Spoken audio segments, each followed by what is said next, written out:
Well, welcome to the universe inside our mind. I'm really glad for us to be together here, Lukey, and for these gorgeous images and everything that's about Lemuria today, which it's amazing that Lemuria, of course, is a time frame where Australia and India and Africa are really basically connected, but that there's an inland lake which is fresh water, and that there's freshwater lakes around the earth, and there's a large freshwater lake, of course, and that's the Indian Ocean, where it is now today. But we've got a really great program all about Lemuria, eh? And then, of course, Mu was the time of 50,000 years before this time, and then we're really talking about quite a large area of land that existed in the Pacific, and then we could probably be getting on to that a little bit, eh? But archaeologists, really have puzzled a lot. There's quite a bit of evidence and archaeological evidence and most amazing finds, of course, that have occurred. But we've got really some very highly sophisticated copper mining activity that's going on, during this time in North America, especially in the Great Lakes area. 5,000 years ago, we've got the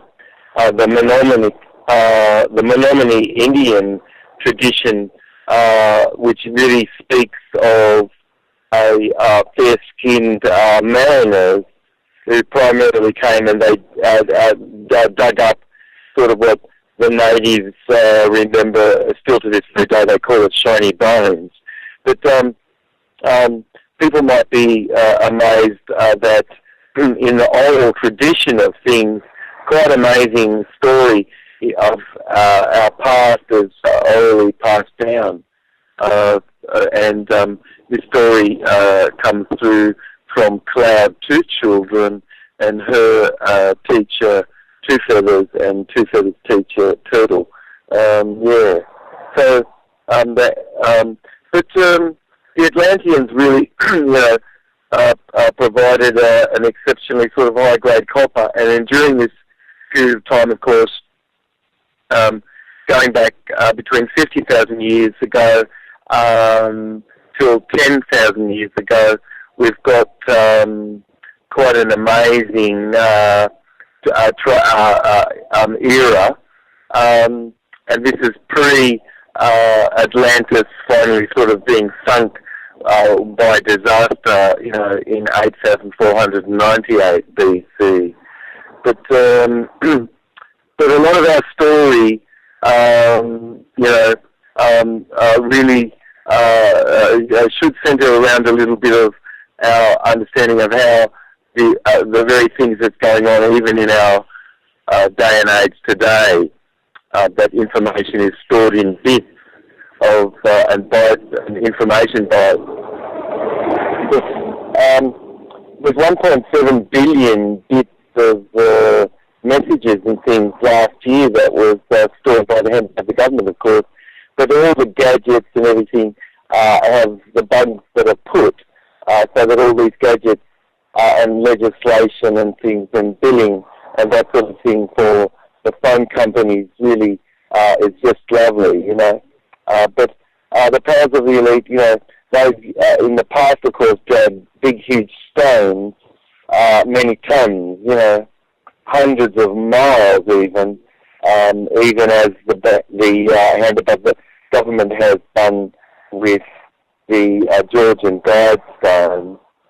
But it was only sort of really 185 million years ago, and not as Darwin and Hegel have put and dated the Earth, but that the Earth sort of really got hit by quite a large watery body, fairly recent, but all of it really didn't settle, but hung in the firmament for some time, because the earth in a lot of places was fairly hot, but habitable in places, of course. And we've always had quite a bit of some shallow seas and things. But the Pacific Ocean and all these oceans and everything, and the waters that we have where we are looking at today, really have only started to form around about 65 million years ago. And salt, if you look at salt over time, it goes back to being calculated of that. And then there's lots of other ways to calculate this as well. But this is sort of fairly scientific. But it started to rain after all that watery body hit us, Tiamat, and knocked us into the orbit, more or less, finding that we've found ourselves in the last few thousand years. But our planets, all of them, have expanded and show definite expansion, but then the planets which have water on them also have subduction, where plates sort of float a bit and go up underneath each other and that sort of thing, But it's really a beautiful thing which you're looking at, when you're looking at reading the Earth. But all has grown to accommodate, by subduction and expansion also, of course, on the Earth, but by the water that we have flowing as it has on other planets similar. But how space really also is expanded more everywhere we are. You see, there's a constant, which is Fibonacci, but that's another show of itself. But all the planets have expanded, and they show this uniformly calculating time past, and that expansion is a measure really of the center point of our galaxy, and its average size really of its expansion calculated can be calculated from its very meniscus edge, and then you can come forward and back to our galactic whole, and you can measure the age of our galaxy. But that's another show. But in our Toltec tradition, which we have here in Native America, you've got teachings, which really do talk about having some sort of impunity with perfection, and that's sort of more coming about because of the dead god. But if, as it is that people can have really great receptivity to listen in, you could say that this is a story really that's come about from my teacher to Club to Children, and my own deeper insight and things to put things together since. But not much about it really has changed, But yes. So, but the order really is to certainly that people could say that information is all being controlled and that sort of thing, and that's sort of a danger of to all, because as it is, we could be more aware of our past. In America here, we could really be aware of the great spiritual tradition, for instance, of the chiefdoms, which is really, the chief was this great chief because of what the chief could give away, and it really was really more to do with distribution and things. And of course, Obama and all these people have come out and said that the private sector needs to be doing far better and more, than what they have done for this whole system to sort of work as it is. But that's another show too. But bit by bit, are you there? A bit by bit, reform can happen and change, and we can be received of our outcome. That our outcome is changed over time as it is being reformed and things. But it's sort of really a mirroring of wisdom to be reflecting more where we're going. as it is that we can be knowing where we've been, we can be ever seeing where we're going. And this, otherwise, all of its things can be just sort of tools for a deception of people, as things can have been of the past knowledge put to people, just by commercial interest more. But it really is, I like that, a bit of a Chinese puzzle it can be. But our own, shining our own power really is what we need to do. But anyway, most of all the dry land that we can see was, and it is now sort of underwater, and was, or is now underwater. Isn't that amazing? So most of all the land really has had a basic bottom and a basic condition where it's had water above it, and then even the Rockies have got shells above them, and certainly the Himalayas show that many times over great waves have rolled over the top of them and dumped ocean water and this sort of thing there. But you could say that continents really, and as we can see it, an island sort of have really sunk into the sea, and new ones have risen from this beautiful sort of bosom of this earth, and liquid water sort of really causes plates to float, and subduction is really evident on Earth, making it have a much newer appearance. But Lemuria really is recognized by the Lemuria geography and topography, and from a time gone by, and certainly the platypus and the koala, and the marsupials represent a time of new, and then Lemuria really represents quite a bit a time of the Lemurid animals. But there was a time, of course, where Ethiopia and Madagascar were totally connected, and you've got Lemurid animals there as you do in Madagascar today. But at one point there was really quite a total connectedness back then, 50,000 years ago. We have in the Southern Hemisphere three sort of eras existing,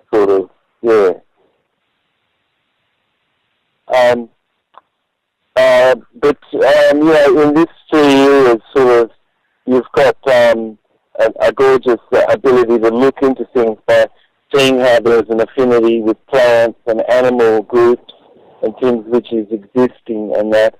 But the Earth rolls over, 21 to 42 degrees every now and then, and a new chapter and a new equator becomes to exist, and a new pole forms, and wherever it remains, of course, layered over in space of time of the Earth, we can find amazing cities even buried deep under hills and mountains and gorges and things buried over. But it bulges out again, and you've got 42 or something kilometres of width further out at the equator than you do at the poles, and that's bulging out at the equator more flat on top. But as the Earth rolls over, a bulge would begin as the new rotation happens, and poles sink in, and land becomes abducted wherever that happens to be on the beach ball. If you could see it sort of rolling over, and someone just sitting on it all of a sudden wherever it rolled over. You could draw a map of the Earth and see where the equator is, and then all of a sudden you can see that Flinders Island, where I come from, is where the new equator is, passing right through where our islands are. So, all of a sudden, people's properties could have a lot more value, this sort of thing. But that could be the reason why, of course, people might not need to know that even those people who do know this, that you care so much to make sure that there's some stability that is existing where the people are, you see. But the past that exists from England to Australia, there was a path in time by, and you could walk it, but most all the water was really only first it came about, and there was inland seas, not so really connected to each other. But Mu goes back beyond 50,000 years ago, primarily, and Lemuria only finished about 1,500 BC, and so that's a bit more recent. But maybe some of the outposts, especially of Atlantis and that sort of thing, certainly only going back to the only 1,600 BC in South and off and in the 1600s here recently off the South American coast there were some islands that were sunk, and that was a part of ancient Mu, but also the last outpost of Atlantis. But the ancient Lemurians connected Australia to India, Lukey. Yeah.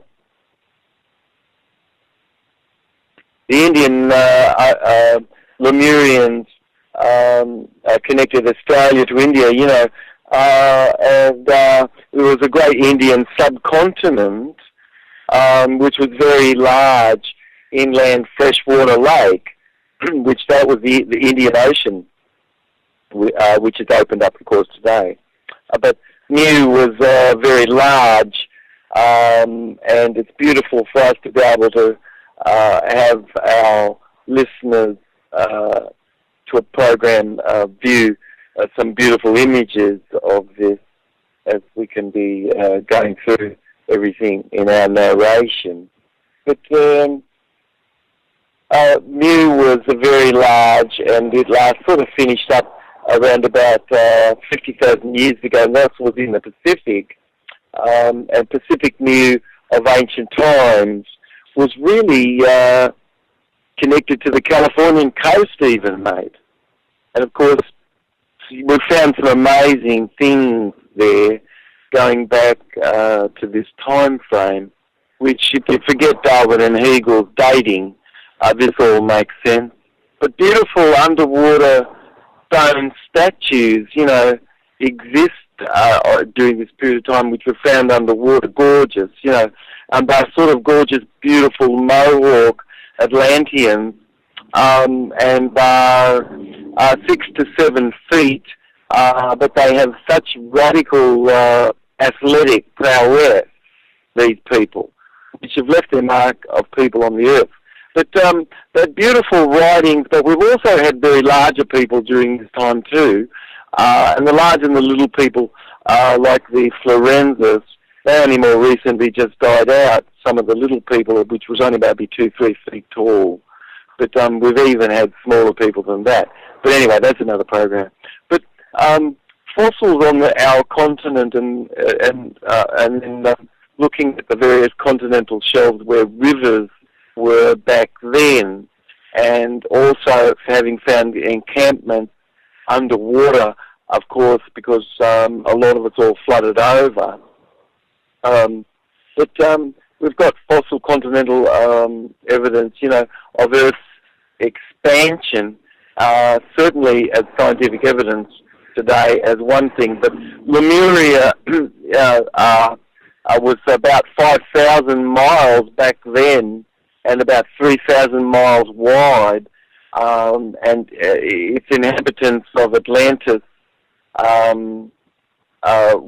fled during times of Lemuria's sinking, which Lemuria really was really, as I said, bits and pieces of that was finally finished 1,500 AD, about that time frame.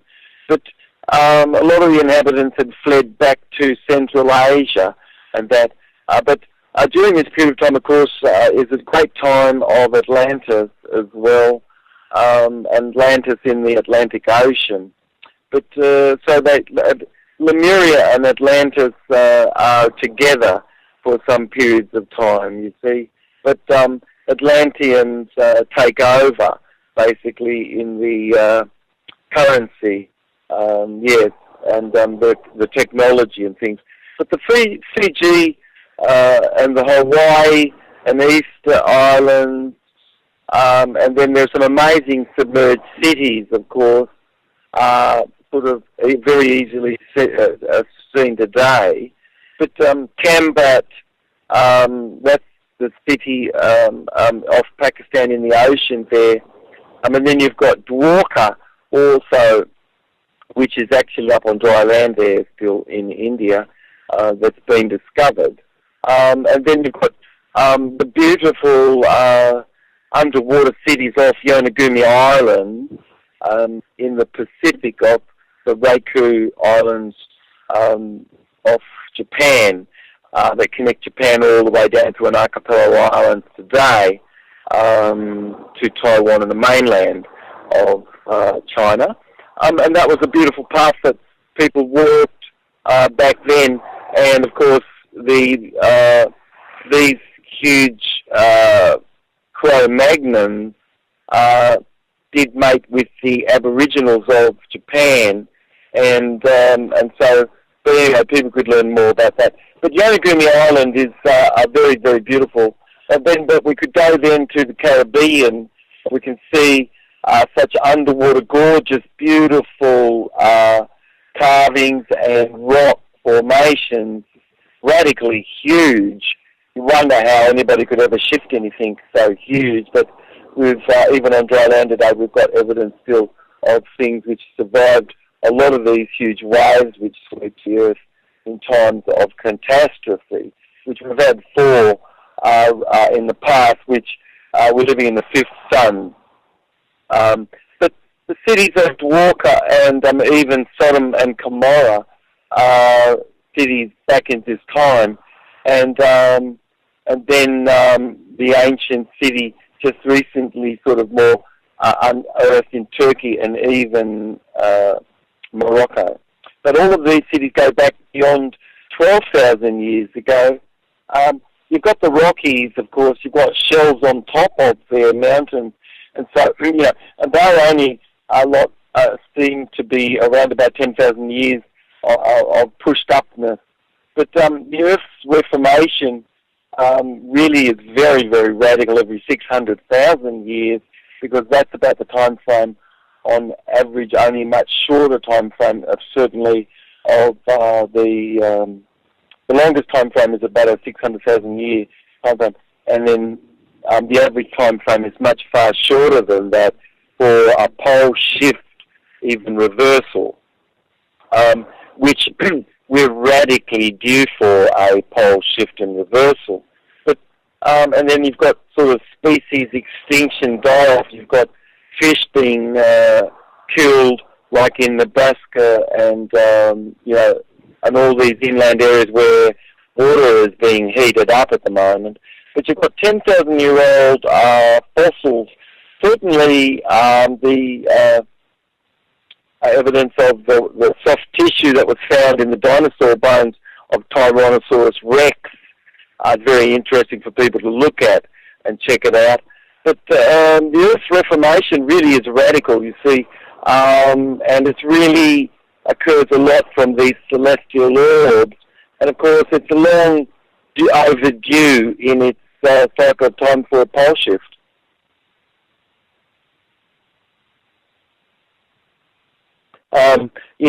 When that really happens, of course, the Earth rolls over at 21 to 42 degrees, and a new equator and pole form, and these are as much as acts of God as everything else is.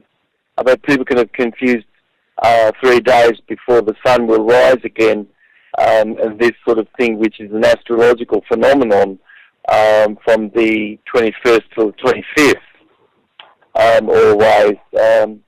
But in this time and day and age, the poles can be rolled, as the Earth rolls over, because the lithosphere slips in relationship to the core, which maintains a set more momentum rotation, which is equivalent to more gravitationally being put by scalar waves.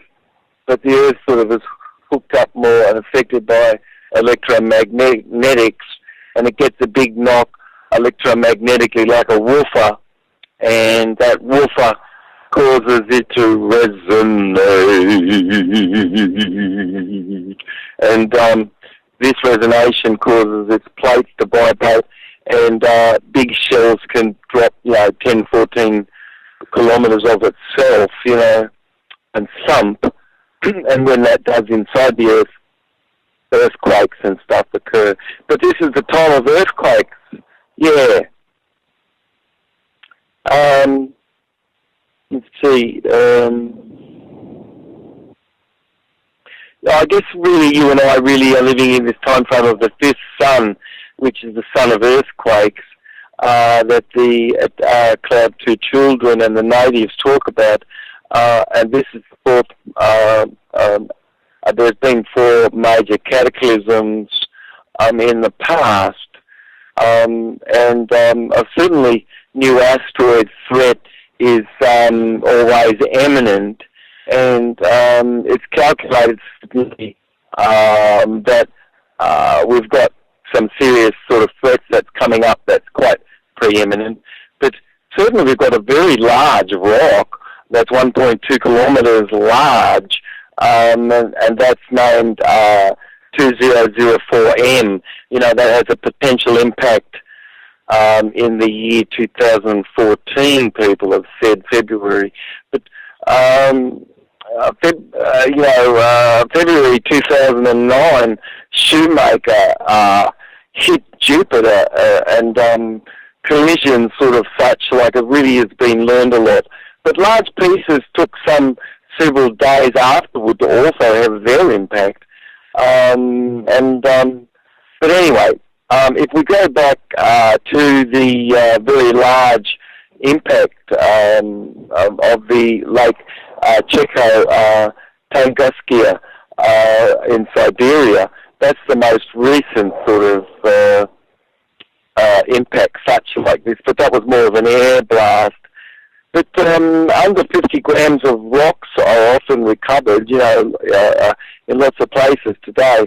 And meteorite crashes occurred September 21st, such like this in 2007 in Peru, recently, So, these are things that we could be more aware of, but most of these things could come in at 10 to 70 kilometers per second, so it's pretty fast.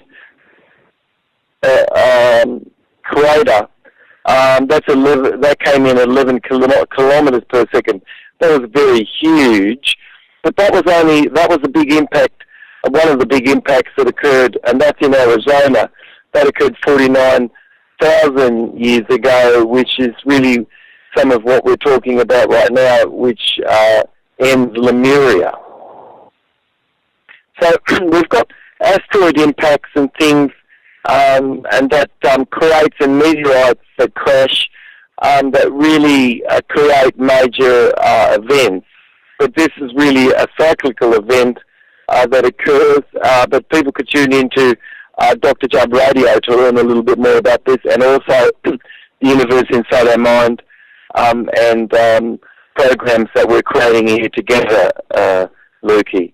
But 65 million years ago, certainly 70% of all life was wiped out, and that's the Chicxulub crater. That's about a 180-kilometer crater, pretty big, and that's caused it to rain and flood all over the place, and these things can often erase people's memory, even as it does just recently, like last night, there was enormous earthquakes. There was earthquakes in the earth, rumbling for a long time frame, but they maybe were on the Richter scale, which I could feel last night.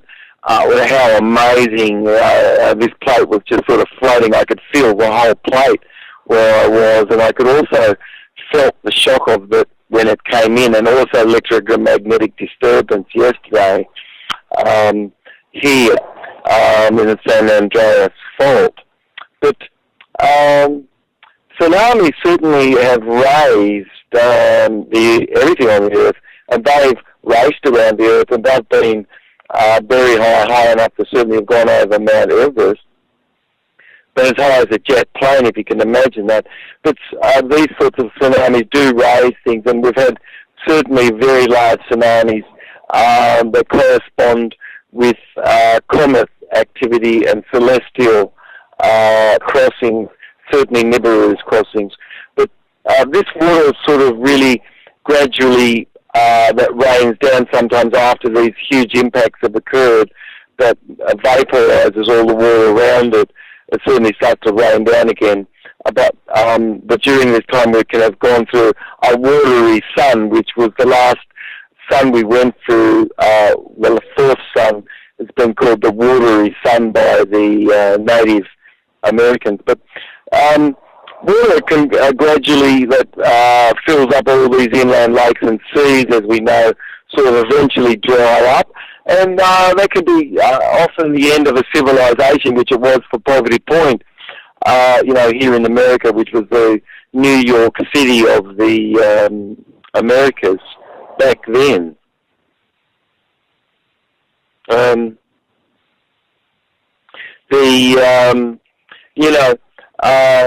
But you've got that beautiful line of 28 fragments that hit Jupiter, that when it returned again mid-July, but each piece was only about a mile along, I guess, and half a mile wide, but it ejected into the lithosphere and travelled back out at blast speeds that were equivalent to the impact, and it was about 306,850 miles per hour, Lukey, so that's pretty fast, mate, you know what I mean?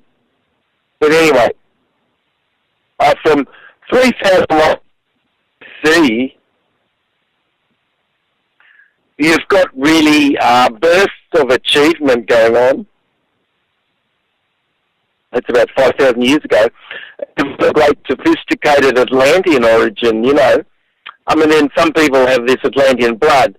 Typically, they've got very big heads, big brains, but they can often have quite a bit of tetrachromatic ability rather than trichromatics.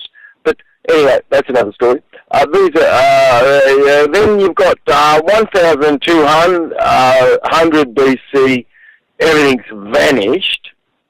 You've got no trace of anything left after that, really. And so, all the shifting of these huge stones, like 700 tons, mate, you know what I mean? No equipment can shift any of that stuff, you know what I mean? It's pretty amazing, especially in the Pacific. You've got Nandol, which is gorgeous. You've got more stones in the Pacific there, which was sorted out to be organised. So we've got a Stargate set up to manage electromagnetic energy disturbance on the Earth, which we could talk about in another program. But anyway, giant comets, have certainly perturbed the Oort cloud out there, and we're sort of living in a binary system, with the dog star Sirius, and you've got Nibiru coming in, this is the time of a sea really rich, is representing this Christ-like energy we have inside ourselves, which is really represents warmth and blood, and there's a livingness here, which you've got to turn off all the outside and go in. You've got to descend from the outside, everybody, and go in, and you'll find this order inside you, But giant comets certainly are perturbed every now and then by this Oort cloud, and that created the cross where it's being used, but that's being used to control this back to front sea, which is a west opened up at the west instead of the east there, and you've got a shape like the Earth. But the comets really do come in, and certainly you've got quite a bit of disturbance happening every 3,600 years with Nibiru. But if we go back, in our binary system, and we can look into this, you'll see that it does a beautiful Vesca Pisces with the Dog Star Sirius, and 3,100 BCE again, and you've got 2,200 BC, 1,628, and you've got 1,198 BC. You've got these dates, and these dates and accounts really for four very large recent sort of types of suns and ages that we've had since Atlantis sunk. So Atlantis sunk 8,498 BC on the 5th of June, and then you've got these dates which we're just talking about, which form four major suns. And the last sun was a watery sun that we had, and now we're living in a sun of earthquakes. This Atlantis sunk, of course, in 8,498 BC, and probably the last major impacts of Atlantis are also all air bursts and things that have occurred don't necessarily leave behind a crater impact necessarily. But after Atlantis, the next was August the 12th in 3,113 BCE. But you've got mid-ocean realms of Atlantis still functioning back in this time frame, and you've got on this day comets, of course, that hit quite radically and devastation occurring. You've got monstrous waves, and then you've got vegetation that does show this. You've got bogs, etc., which show iridium showing on these specific layers, which confirm this. You've got 30 ancient radioactive sites that's existing on the Earth that have all been dated. And then again, you've got recorded as 2,193 BCE, and then again 1,628 BCE. You've got the heavens darkening and temperatures plummeting, and yet you've got four global catastrophes, which we can be talking about during our program, about Lemuria, which really talks about these time frames of these four suns: 3,100 BC, 2,200 BC, 1,600 BC, and then 1,200 BCE correlate with today's time. You've got Indian subcontinent calendars, and you've got Mayan calendar synchronization. You've got dates of catastrophes of the past, all recorded. You've got comets, Proto-Enk in 3,113 BCE. You've got in 2,193 BCE, you've got Proto-Enk Oligato. You've got Haley-Bob convergence in 1,628 BC. You've got Oligato and Proto-Enk, convergence. And then you've got 1,198 BC, you've got Oligato, and you've got Proto-Enk and convergences there, you see, and these cause enormous floodings, Lukey, and climate change, mate. So, this is Dr. David Jubb. This is the universe inside our mind. Stay tuned for some more exciting shows coming up where we do talk about these past four suns, and we're living now in the fifth sun. We could talk a bit about what we've got coming up. We could talk a little bit about what's been going on. We could talk about these time frames, and we could talk about Lemuria and this amazing civilization. We could talk about the very copper flourishing that went on and copper trading that occurred after Atlantis sunk, 10,000 years ago, that really flourished 5,000 years ago when everything got going again. And then we could talk about Lemuria in terms of Atlantis as well, both currently living together. during this period of time, but under Atlantean influence more after 50,000 years ago. So we're living in an Atlantean influence more. But we could be talking about Lemuria because Lemuria is existing, and we could talk a bit about what goes on in the earth and all these sorts of things, Lukey, and we could talk a bit about religion and spiritualness and then earth changes and that sort of thing. But certainly earth's flooding and climates have occurred in the past, and how this really has shaped the earth and everything. Anyway, this is Dr. David Jubb. This is Lukey coming to you from Long Island, recording this coming to you from Santa Monica here. Anyway, I hope everybody's having a really great day. This is Dr. David Jubb. This is the universe inside our mind. Stay tuned for some more exciting shows coming up.